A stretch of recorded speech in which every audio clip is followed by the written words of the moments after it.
Badami MLA Siddaramaiah faced hostility in Bagalkot, Karnataka on Friday when he visited communal violence victims in hospitals.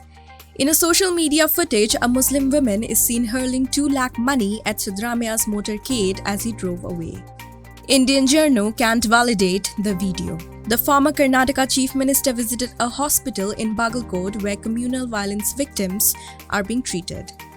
Today, I visited the Bagalkot hospital who were injured in the recent riot in Kerur of Badami Assembly constituency and inquired about their well-being.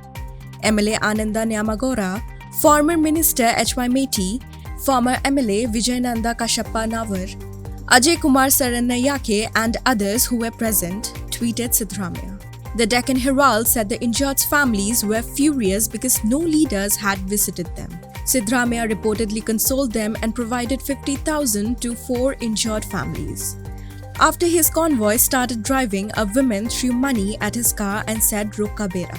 Police said the incident began on July 6 where members of the right-wing group, believed to be the Hindu Jagarana Vedike, accused Yasin of taunting Hindu girls. This led to a violent discussion and Yasin later attacked the individuals who approached him. Hindus retaliated. The fights injured at least 4 persons. Authorities banned huge gatherings for a day to prevent a law and order situation.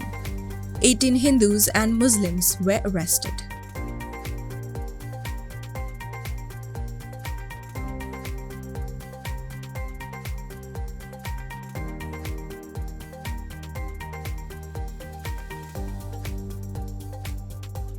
Indian Journal is now available on your App Store. Download the app now and get all the impactful news on the go.